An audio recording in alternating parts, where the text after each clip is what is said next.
जीवन रे जड़े ए प्रकार कार्य कर जहाँकि चर्चार विषय पलटि तेबे एक स्वतंत्र कार्यक्रम को लेकिन आम ओडिशा जनता टीवी को माने खबर प्रसारण करने पूर्व जहाँकि आम साक्षात करने रायगड़ा जिला पुटासिंह ग्रामर एक जड़े व्यक्ति अच्छा जे कि से आम गहणर अच्छा आम ओडिशा जनता टीवी को स्वागत करुचु। सर आपनकर परिचय।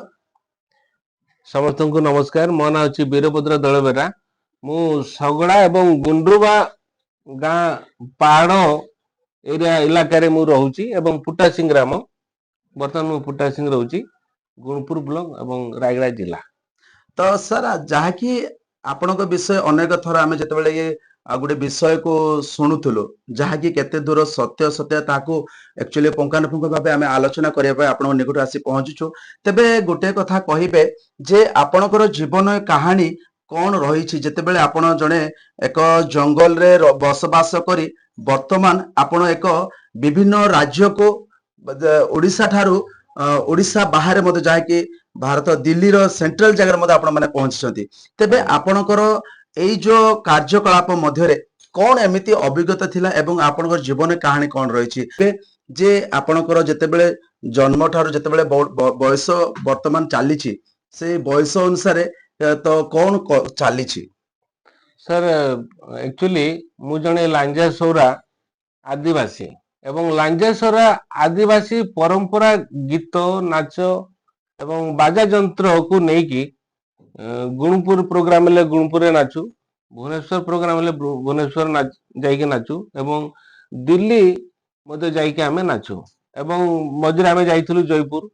जयपुर महाराजा संगे आमे भेट घाटलु जे से आम संगे कथबार्ता हेले आम संगे से नाचिले बहुत खुशी हेले। से कहले कि आउ थरे दिने मु आपन संगे आसीबी एवं डंगरिया कंध एवं लांजा सर को नहीं भेटबी बोलिकी राजा भी कहले। तो आमर मोर इच्छा सर एक्चुअली परंपरा को नेकी जो जो एरिया मु देखि नथिली कि वर्तमान मु सेही परंपरा धरिबारु मु अन्य राज्य एवं अन्य देश जाइकी बुलिक आसिकी देखिछि। तो एमती हेबा द्वारा आमे पैसा भी दी पैसा पाउछु ता संगे डिजिटल पेंटिंग टाक मतो आम इलाकार पिला मानक आमे ट्रेनिंग दउछु। आज्ञा आज्ञा। तो सेही डिजिटल पेंटिंग मतो आ दिल्ली दरबार कोन फॉरेन माने अदर कंट्री के मतो सेही डिजिटल पेंटिंग को पेंटिंग करी के आमे बिकुछु। सेतय मु खुशी। तो एमती सब करिया पड़े दिने मोर गोटे स्वप्न हला। कौन स्वप्न है जहाँ कि हुए तो आपनकर चेहरा टिके डाउन फिका पड़ जाउछि जाके स्वप्न कथा आपने निजे कहया पूर्व आपन चेहरा फिका पड़ुछि कारण कोन आज्ञा। सर देखंतु गोटे दिन मु सोईथिली तो मेरी मांकर गोटे दर्शन हला। अच्छा। तापरे मु चिंता कली जे से बुंगसंगटा नामक गोटे पहाड़ अछि से पहाड़ रे जदि आमे मेरी मांकर मूर्ति रखिबा ताहले दिने ना दिने आगामी पीढ़ी हजार हजार संख्या जाइए से पहाड़ जाइए प्रार्थना करेंगे एवं सुस्थ कामना करेंगे या मोर संपूर्ण इच्छा थिला।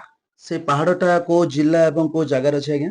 सर से पहाड़ ना अछि बुंगसंगडा सगड़ा एवं आपण गजपति रे देखिबे तुंसर एवं आरंगुल देके आसिले हबो एवं गुंडुबा मध्यरे सेरा सीमित बॉर्डर अछि से पहाड़।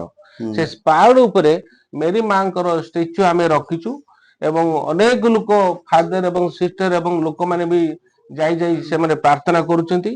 तो जेते बेले हमरो एटा तो आगुरु सपन मोर हला तो जेते बेले दांतिलिंग जाईथिली श्री मेरी मांकर भी स्वप्न हला जिबारु स्वप्न हला सेठू संग संग से मूर्ति टाकू बा स्टैच्यू टाकू आमे किनिलु। किनला परे दिने मो स्त्रींकर मते गोटे स्वप्न हला जे एई टाइप रो स्टैच्यू एवं मांकर माने मांकर मूर्ति जदि आमे रखबा ताले भलो बोली मो विशेष भी कहले। सेठू कोन चिंता कलु जे खाली तो मूर्ति एवं स्टैच्यू मांकर आमे रखिबा नाही आमे जिसुंकर क्रूसटाकू मते पहाड़ ऊपर को आमे रखिबा।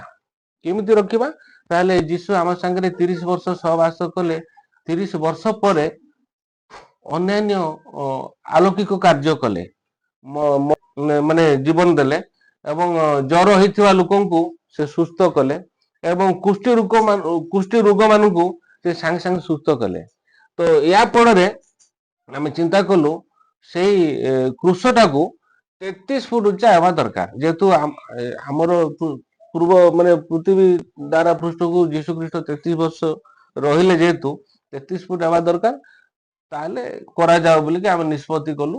ତ ଏଇଠି ଗୋଟେ ପ୍ରଶ୍ନ ରହୁଛି, ଯୀଶୁ ଖ୍ରୀଷ୍ଟ ଜଗତକୁ ଯେତେବେଳେ ସେ ଜନ୍ମ ଗ୍ରହଣ କଲା ପରେ ସେ 33 ବର୍ଷ ସେବା କାର୍ଯ୍ୟ କରିଥିଲେ। ଆଜ୍ଞା ତ ସେଇ 33 ବର୍ଷ ସେବା କାର୍ଯ୍ୟକୁ ଆପଣଙ୍କର ମାଇଣ୍ଡରେ ଯୋଉଟା କି ରହିଛି ଯେ 33 ଫୁଟ ଉଚ୍ଚତାରେ କ୍ରସ କରିବା ପାଇଁ ଆପଣଙ୍କର ଗୋଟେ ମନରେ ଆସିଲା। ଆଜ୍ଞା ଆଚ୍ଛା ଆଚ୍ଛା, ତ 33 ଫୁଟର କ୍ରସ ଟା କେମିତି କରିପାରିଲେ ଆଜ୍ଞା? ସାର୍, 33 ଫୁଟ କ୍ରୋଶଟାକୁ ମୁଁ ଦେଖିଲି, ପଇସା ତ ମୋ ପାଖରେ ନାହିଁ। ଯେତେବେଳେ ଯୋଉଠି ଯୋଉଠି ପ୍ରୋଗ୍ରାମ ନାଚ ପାର୍ଟି ଗଲି, ତ ପ୍ରୋଗ୍ରାମରେ 2 ପଇସା ମିଳିଲା, ବଳିଲା, ଲୋକଙ୍କୁ ଦେଲା ବାଦେ ସେ ପଇସା ବଳିଲା, ସେଇ ପଇସାରେ ସେ କୃଷଟାକୁ ତିଆରି କରାହେଲା। ତ ଯେତେବେଳେ ସେ କୃଷଟାକୁ ତିଆରି କରାହେଲା, ଯେତେବେଳେ ଲୋକ, ଆପଣ ଦେଖିବେ ସେ ପାହାଡ 75 ରୁ 85% ମାନେ ପୁରା ସିଧା ଉପରକୁ ଘାଟି ଅଛି। ଆଚ୍ଛା ଆଚ୍ଛା, ଯେତେବେଳେ ସେ କୃଷ ନେଲେ, ସେ ଗୁଣ୍ଡରୁପା ଗାଁ ଲୋକମାନେ ଜୟ ଯୀଶୁ ବୋଲି କହିଲେ, ସେ କୃଷଟାକୁ ଅଟୋମେଟିକଲି ହାଲକା ହେଇକି ଉପରକୁ ଯାଉଥିଲା। ଆଚ୍ଛା। ଜୟ ଯୀଶୁ, ଜୟ ଯୀଶୁ ବୋଲି କହିଲେ, ଯେତେ ଲୋକ ଜୟ ଯୀଶୁ ବୋଲି କହିଲେ, ସେତେ ଆଲକାରେ ସେ କୃଷଟାକୁ ପାହାଡ ଉପରକୁ ତାର ସେ ଚାଲୁଥିଲା। ତ ସେ କ୍ରସ କୁ କେତେ ସଂଖ୍ୟାରେ ଲୋକ ଧରିଥିବେ ଆଜ୍ଞା? ସାର୍, ପାଖାପାଖି 70 ଲୋକ ହେଇଥିବ। ତାର ଓଜନ କେତେ ଥିବ? ଓଜନ ସାର୍ ପାଖାପାଖି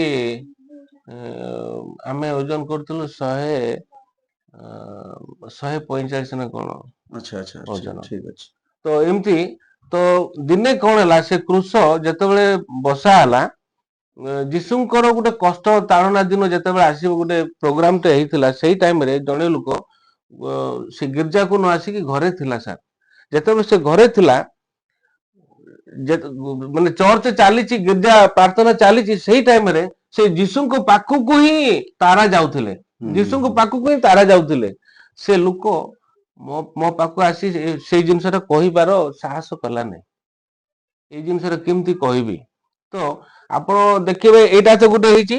ତା ବାଦେ 12 ବର୍ଷ ପିଲାଟାକୁ ମଧ୍ୟ ମେରୀ ମାଙ୍କର ମାନେ ଆକୃତି, ପିଲା ଜଣେ କାଖେଇଥିବା ତାର ଆଲୋକ ବି ଦେଖିଲା ସେ ପାହାଡ ଉପରେ। ଆଉ ଅନେକ ଲୋକ ସ୍ୱପ୍ନ ଦେଖିଛନ୍ତି ସାର୍।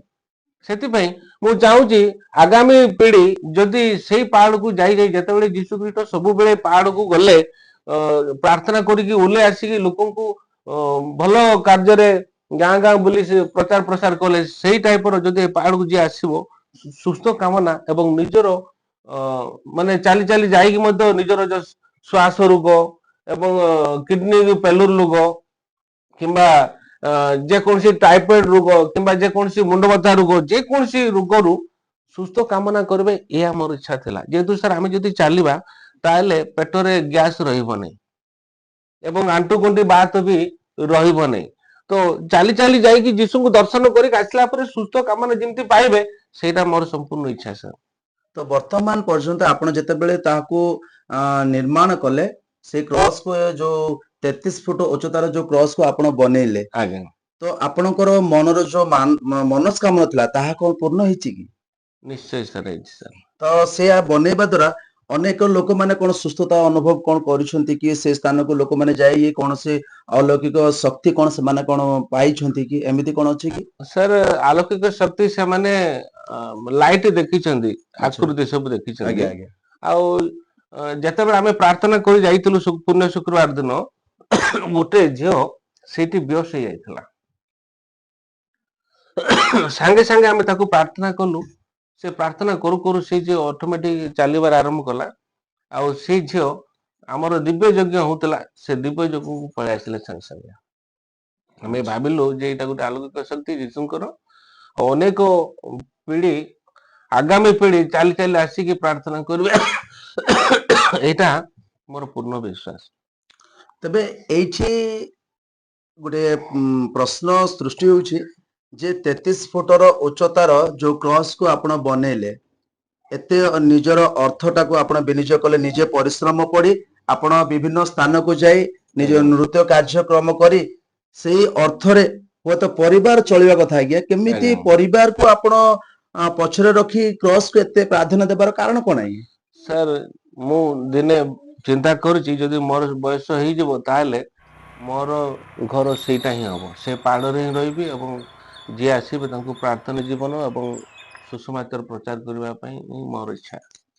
ତେବେ ଏଇଠି ଆମେ ଶୁଣୁଥିଲୁ ଯେ ବୀର ଆଜ୍ଞାଙ୍କର ଯାହା ପ୍ରତିକ୍ରିୟା ଥିଲା ଯେ ନିଜର ଜୀବନୀର କାହାଣୀ ସେ ଯେତେବେଳେ ଛୋଟରୁ ବଡ ହେଲା ପର୍ଯ୍ୟନ୍ତ ଯେତେବେଳେ ସେ ଦୁନିଆକୁ ଦେଖିଲେ, ଯେତେବେଳେ ସେ ଜଙ୍ଗଲରେ ଥିଲେ, ଜଙ୍ଗଲ ଠାରୁ ବାହାରକୁ ଆସିଲେ, ବାହାରକୁ ଆସିଲା ପରେ ଯେତେବେଳେ ନିଜ ଅଞ୍ଚଳକୁ ସହିତ ଯେତେବେଳେ ନିଜର ପରିଚୟ ସୃଷ୍ଟି କଲେ, ଯାହାକି ଲାଞ୍ଜେଶ୍ୱରା ଭାବେ ଆଉ ବିଭିନ୍ନ ସ୍ଥାନ ସ୍ଥାନରେ ଯାଇ ଲାଞ୍ଜେଶ୍ୱରାର ଯାହା ଯାହାକି ପରମ୍ପରା ରହିଛି ସେଇ କାର୍ଯ୍ୟକଳାପକୁ ନୃତ୍ୟ ଭାବେ ଦେଖି ଯାହାକି ଓଡ଼ିଶାରେ ବିଭିନ୍ନ ସ୍ଥାନରେ ନାଚ ସହିତ ଏବଂ ଓଡ଼ିଶା ବାହାରେ ମଧ୍ୟ ଯାହାକି ସେଣ୍ଟ୍ରାଲ ଦିଲ୍ଲୀ ଠାରେ ମଧ୍ୟ ବିଭିନ୍ନ ସ୍ଥାନରେ ଆପଣ ମାନଙ୍କର ପରିଚୟ ସୃଷ୍ଟି କରିଛନ୍ତି। ଆଜ୍ଞା ତେବେ ସେୟା କରୁ କରୁ ମଧ୍ୟ ଯାହାକି ଏକ ନିଜ ଜୀବନର କାହାଣୀ ମଧ୍ୟରେ ଏକ ଯାହାକି ଗୋଟେ କ୍ରସ କୁ ଆପଣ ତିଆରି କରିପାରିଛନ୍ତି, ଆଜ୍ଞା ଯାହାକି ଏଇ ରାୟଗଡା ଜିଲ୍ଲାର ବା ଓଡ଼ିଶା ବାସୀଙ୍କ ପାଇଁ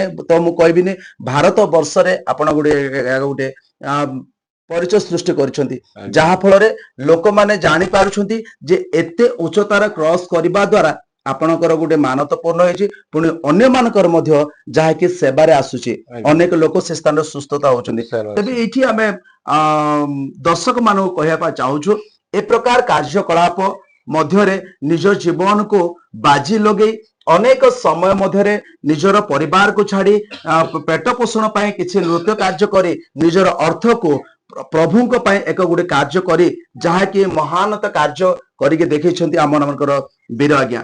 ତେବେ ଦର୍ଶକ ମାନଙ୍କୁ ଆମେ ଏହା କହୁଛୁ ଯେ ଏ ପ୍ରକାର ଭାବେ ଯଦି କୌଣସି ଜାଗାରେ ନିଜକୁ ବିନିଯୋଗ କରି ଅନ୍ୟମାନଙ୍କର ଏକ ଆଦର୍ଶର କାରଣ ପାଲଟିବା, ତାହା ହିଁ ସାରା ଭାରତ ବର୍ଷରେ ଚର୍ଚ୍ଚାର ବିଷୟ।